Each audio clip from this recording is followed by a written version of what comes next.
Welcome to Live DAF, your online DAF Yomi Shir.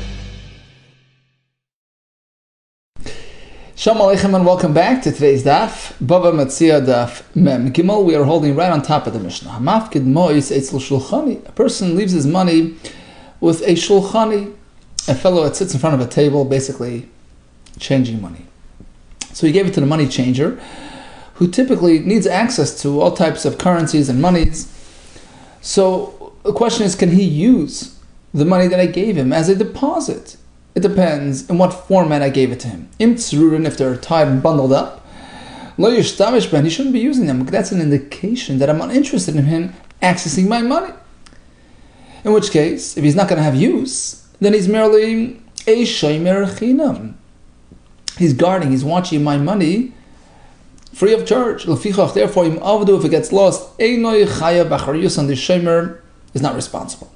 However, if the money was mutarin, released, meaning open, accessible, rather than tied up, that's an indication of my willingness to allow him access. Yishtamish behen. He can use it.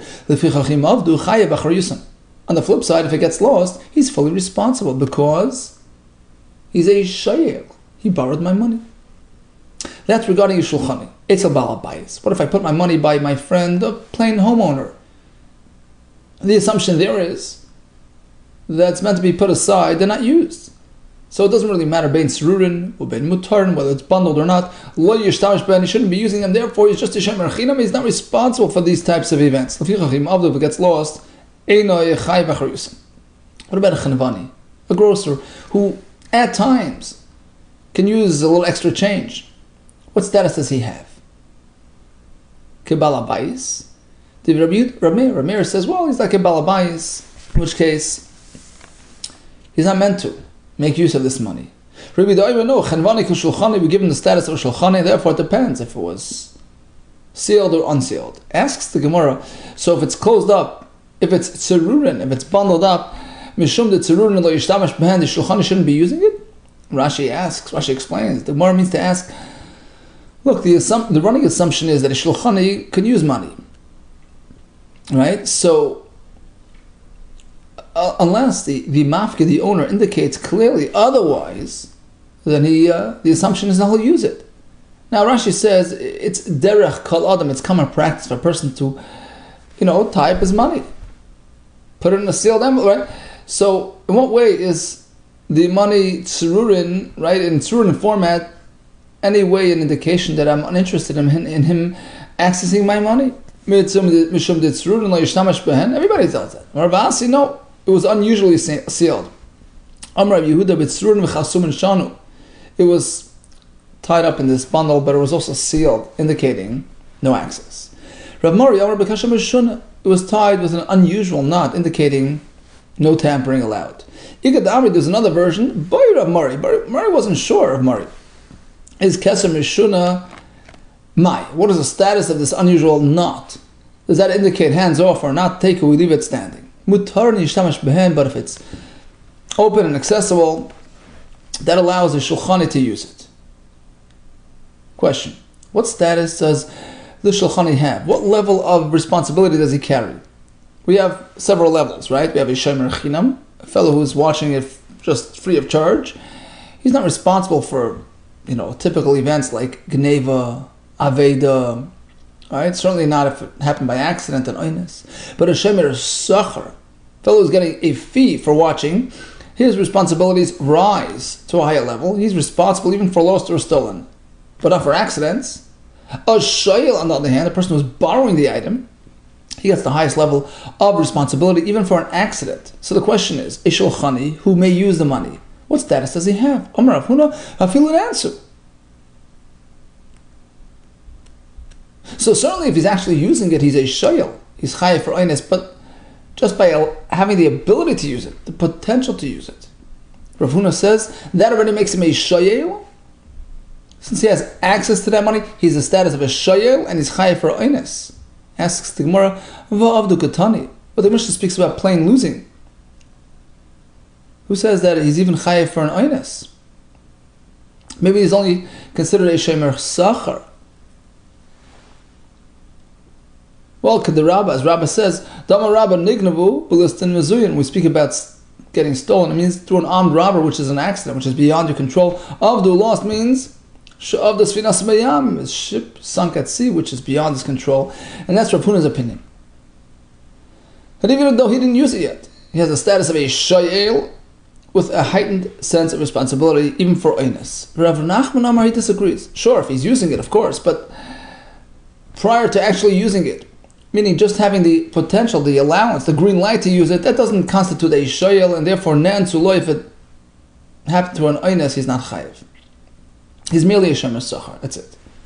Amalei Rav Rav Nachman. So Rabbi asked Rav Nachman, I don't understand this sort of middle stage. Your opinion is that until he uses it, he's not chayiv for Einis, he's not a shayel.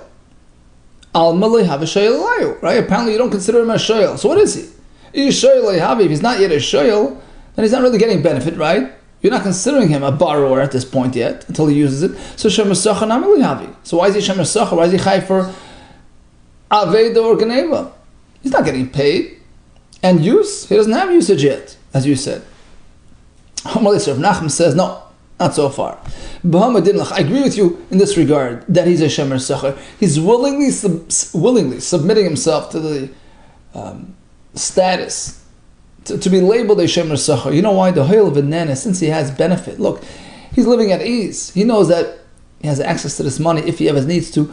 So he has a sense of appreciation, mahana. He's willing to submit himself and commit himself to a greater achrayus, level of responsibility. And the Gemara explains, but what? No, due to this benefit, the imas rami leizvina, if he encounters some lucrative business offer which requires him to have money on the spot, the isbei ravcha, which can bring him in profit, zavan behu, he'll use this money to buy that merchandise. So he has immediate benefit, right? Ongoing sense of security, and that is enough to trigger that reciprocatory feeling of, appreciation. He allows himself to be considered shemer sachar, and he's willingly accepting upon himself achrayus for geneva vaveda. So bottom line is like this. A person is just watching something free of charge, of course he's a shemer chinam. If he's actually using it, he's a shoyel. What if he's allowed to use it? Rav Huna says he's a shoyel, Rav Nachman says shemer sachar. Eisvi Rav Nachman, Rav Huna. He's going to ask Rav Huna a question. You consider him a shoyel just because he has the allowance? We have a treasurer of Hegdish money who deposited this money by a shulchani. So if it's tied up, he shouldn't be using it. So therefore, if the shulchani actually uses it, he actually diverted Hegdish money for private use, he's in trouble. The Gizbar is not culpable because he didn't facilitate this use. He tied it up, not expecting the shulchani to use it. But v'imutar, if he gave it to him open, yishtamash behen, that's an indication that the shulchani can access the money, and therefore it's the gizbar's fault for allowing it. Lefichach im haitzi, so if he spent it, ma'al hagizbar, the gizbar is at fault, and we learned that, we learned that in Kedushin, although typically ein shliach l'dvar avera, if somebody does an avera on your behalf, he's responsible, not you. But when it comes to certain cases like mi'ila, the sender, the facilitator is responsible. Now the question is, v'amras afilu nansu, according to Rav Huna, that when one has access to money, he's considered a shoyel and responsible for einis. It's as though it's spent already, because it's like in his possession. My area haitzi. So why? We have two cases in this Mishnah, right? If it's bundled up, he shouldn't be using it. If he used it, the gizbar is not responsible. If it's open and accessible, he can use it. And if he ends up spending it, the gizbar is chayiv. Now, according to Rav Huna, even prior to spending, it is already considered in your domain, because you have access to it. My area haitzi. Why mention that he spent it? Afilu lo haitzi nami. Even if he didn't actually spend it, but if he had the ability to spend it and the allowance to spend it and the green light to spend it, then it's in his possession, in his care. He's a shoyel. That's considered diverting hegdish money, even without actually spending it. You're right. Amalei, he says you're right. The same exact halacha would apply even if he didn't actually spend it, because once he becomes a shoyel, because he has the ability to spend it, the money is now considered under his domain, under his care. It has been diverted from hegdish care to his care.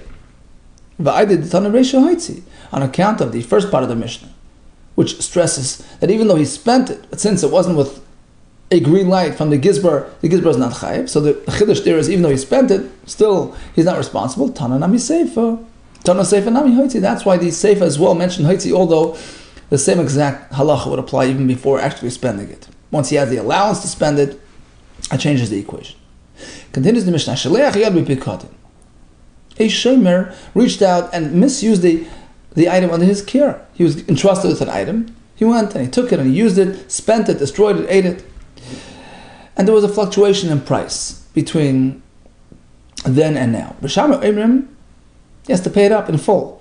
Yilka, he loses b'chaser, whether it went down in value.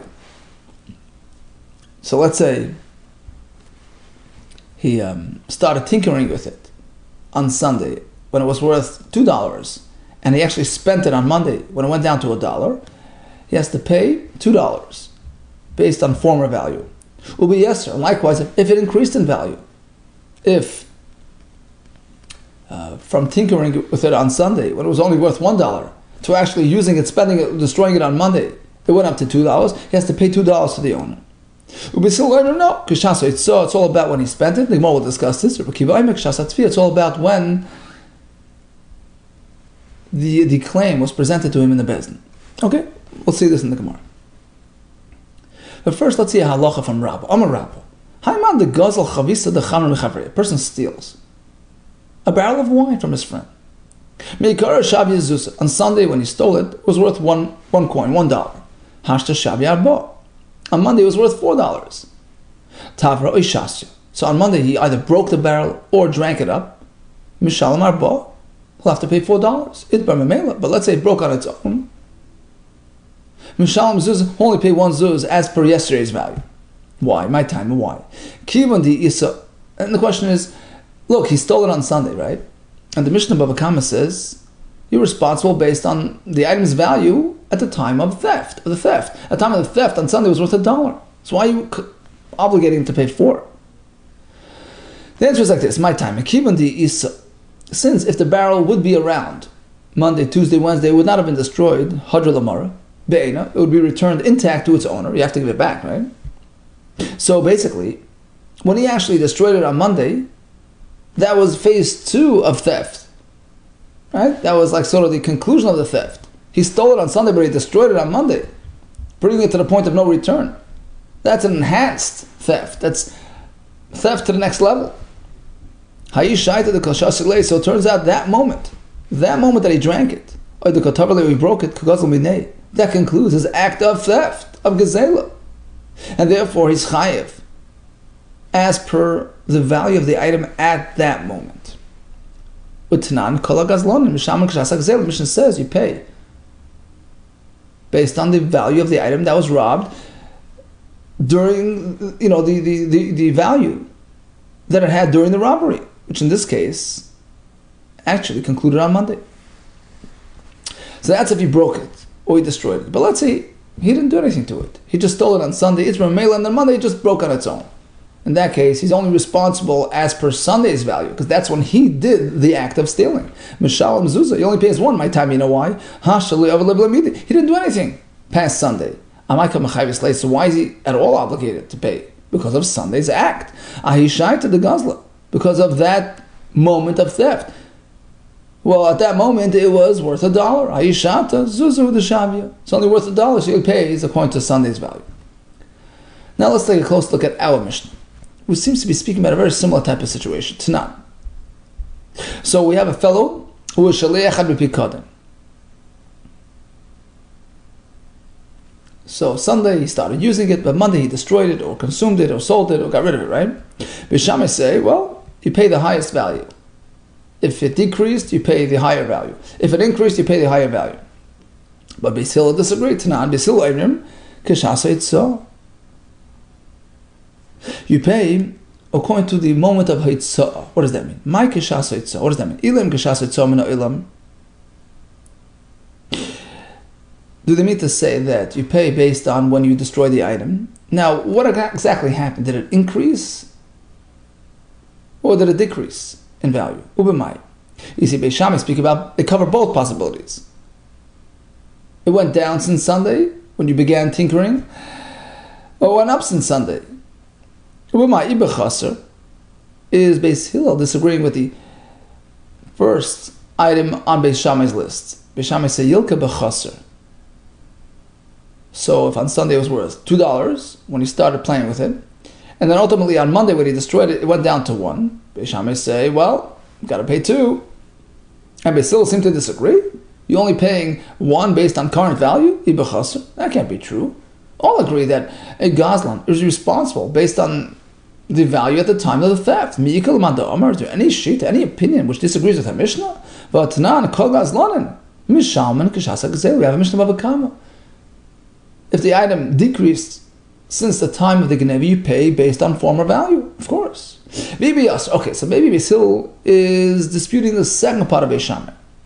Beis Shammai said Yilka B'Chaser, that we understand what that means. And then we have Ubi Yasser. If it increased in value.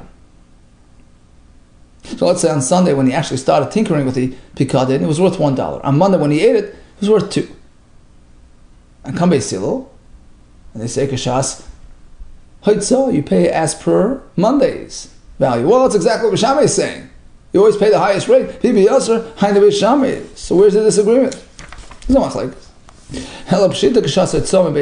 Oh. Apparently the words Kashasa Itzah is not a reference to time of destruction, rather time of theft. From the owner's house.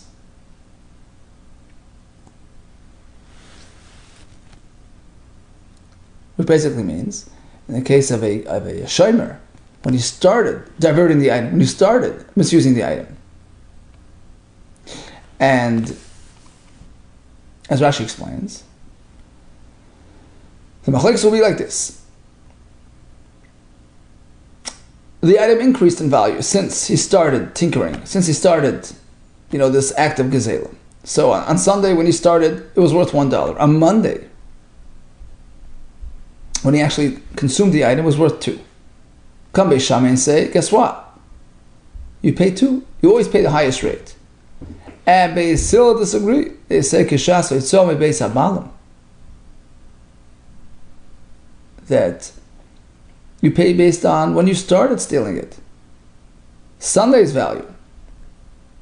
Why? Because that's when you actually stole it.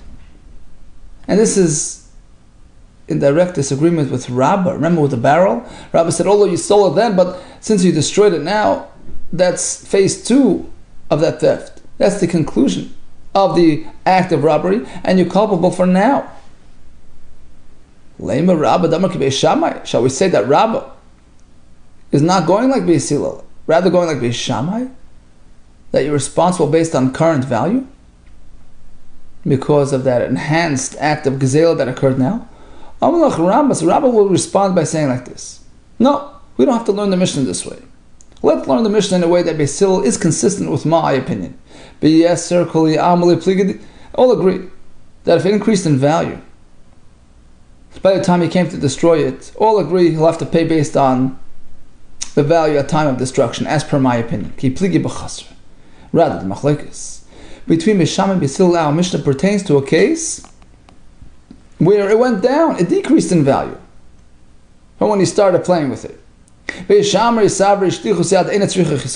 hold like this, that even though he was just touching it and using it, he didn't actually harm the item and damage the item. Shlichus yad, a shomer who misuses his authority, who uses the item, put into his care, he's called a shliach yad. He's a gazlan. He has the status of a gazlan, even though he didn't do chisar. He didn't actually damage the item. So at that point on Sunday, when he started doing that, he became a gazlan, and therefore he's responsible based on Sunday's value, as per standard gazlan procedure. And even though it decreased in value since Sunday, it's his loss. It went down on his balance sheet. Still disagree. To really become a shliach yad and the status of a gazlan endowed on the shomer, he has to actually damage the item, and that only happened Monday. So the decrease in value that occurred between Sunday and Monday, it's attributed to the owner. It was still his item. And therefore the shomer is not responsible. It says the Gemara, what about Rabba's halacha? He said no, Shaliach Yad does not require chisaron to be considered Shaliach Yad. You mean to say Lema Rava the Amar Beishami, Rava is following Beishami, which is unlikely. Typically passing like Beis Hillel. So he can't learn the Mishnah this way. So he has a different shot to the Mishnah. Oh, so what happened was he didn't really plan on taking it. He planned on borrowing, this ladder that was entrusted in his care. He borrowed it without permission. What status does a person have when he borrows without permission? Is he a gazlan and fully responsible for any ramifications or not? And that's what happened in our Mishnah. The shomer took it for his own personal use, temporary use. He's a gazlan, full gazlan havi. And therefore, if it goes down in value, it's his loss. No, he's just a shayl havi. He's responsible, but he doesn't have the status of a gazlan, in which case, if it depreciates, he has to pay for it. No, any loss of value, the mora chasar is attributed to the owner. Really? Says the Gemara, what about Rava, who told us elsewhere that Shosh Namidas Rabban, according to the Rabbanah, which is the consensus opinion, Gazlan Havi is considered a Gazlan.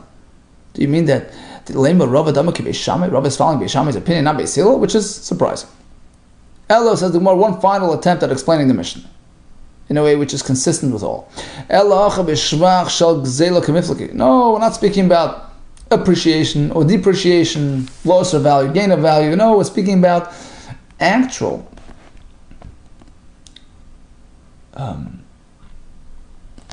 enhancement of the item itself. Shvach shel gzela kemifliki, offspring of the animal, sharings of wool. Who does that belong to?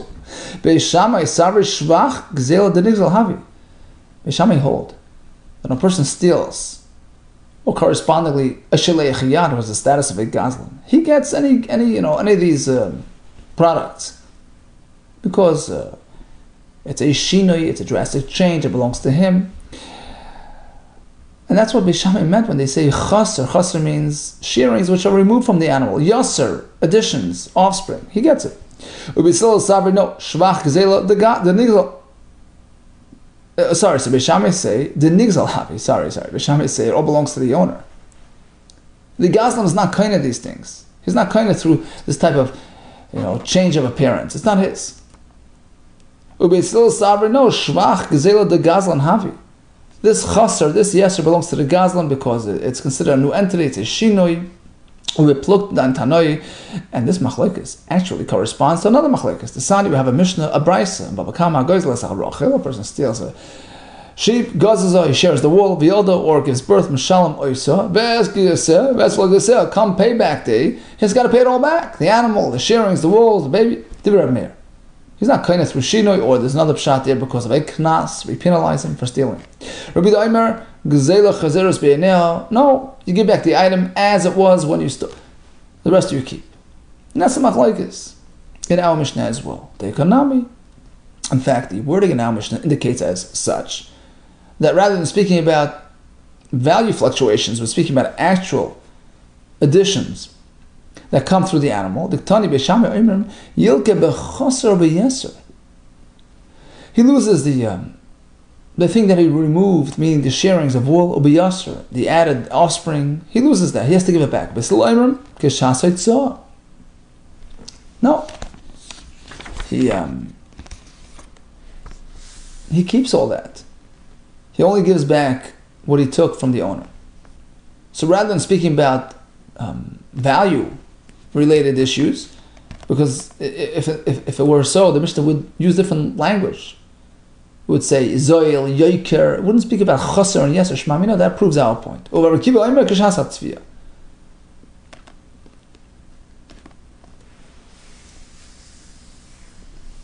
He holds that if there's any fluctuations in value, you pay according to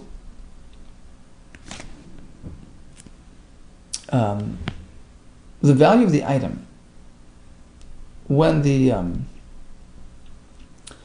when the claim is leveled against a gazlan. Interesting approach.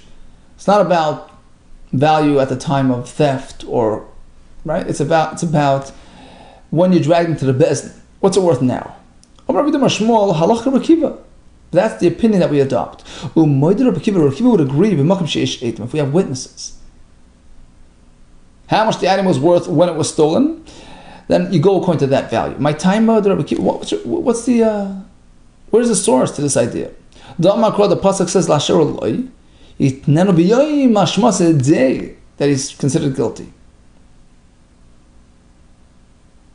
So Rashi explains, when a personal claim was leveled against him, and he admitted, so he's paying as of today, and as of today's value. But when there are witnesses that are incriminating him based on the event that they witnessed way back then, since we have Edom about that past event, so his guilt was triggered by that event through the Edom, not because of today's admission, so you work on past value. Ma'ushata, from that very back moment, who the chayvle ashma. Rav Yehuda. He called him Rebbe. Rebbe, you're presenting this pshat? We have a quote from Rabbi Yehuda. Rabbi Kiva's concept applies even when we have Edom as to the event. My time, the pasuk says, he pays based on when he's incriminated, which is today. True. The Edom relay the facts, but actually the bezdin is triggering the actual payment. So you have to pay based on today's value. So he told Rabbi Abba, next time you go to Eretz Yisrael, do me a favor, stop off by Rabbi Yaakov by Idi, who lived in Sur, Tyre, which is in southern Lebanon. Take the long route, Asaloma the Tzur, through the steep mountainous routes of Tzur. Please visit this Chacham. And ask him, did they ever hear from Rabbi Yehuda that in fact halach Rabbi Kiva, we pass him like Rabbi Kiva in this regard? Or ain't halach Rabbi Kiva? Which way? Amalei, he says. So when the visitor came, Rabbi Yaakov told him, Hachi Amar Rabbi Yehuda, I'll quote Rabbi Yehuda that halach Rabbi Kiva lo'ilam. We always follow Rabbi Kiva. Now, what does always mean? My lo'ilam, what's he coming to cover? Amar Vashi. Shaloi tell me, you shouldn't even suggest. When does this apply? When we don't have Edom to incriminate him. When we have Edom as to the value of the item when it was stolen, in that case he pays based on the other value. No, that's incorrect. We follow Rabbi Kiva, which means to say that it's all based on current value. Vinami. Another application to the word la'ilam is referring to a different halacha. The hadra l'duchta v'yitpera. Suppose a shomer took an item, right? Used it and then put it back, placed it back in its location. A hadra l'duchta and v'yitpera, and then it broke. He is responsible. It's not considered having been returned to the owner. La fuki, Rabbi Shmuel. Remember that machlokes, Rabbi Kiva, Rabbi Shmuel. We go as opposed to Rabbi Shmuel. The Amar Leibin das Bailam. He says you don't have to inform the owner that you returned the item. It's considered having returned it. No, Kamashma. The point there is no le'olam, that we always follow Rabbi Kiva in this regard as well. The Bina das Bailam. Unless you inform the owner, it's considered still in your rishos, and when something happens, you're responsible. So according to this approach, we follow Rabbi Kiva. Rava Amar, but Rava disagrees. At least when it comes to the question of the value fluctuation in terms of a stolen item, Rava Amar lochkebes Hillel, that you always pay kisha'as hagazela as per the value of the item at the time of the theft. Okay, let's review today's daf. A fellow was entrusted with money. So if he's not meant to use it, he's just a shomer chinam. If he's actually using it with permission, he's a shayel, chayiv and oynes. What if he's allowed to use it? According to one opinion, he's just a shomer sacher. According to the other one, he's really a shayel, who's chayiv and oynes.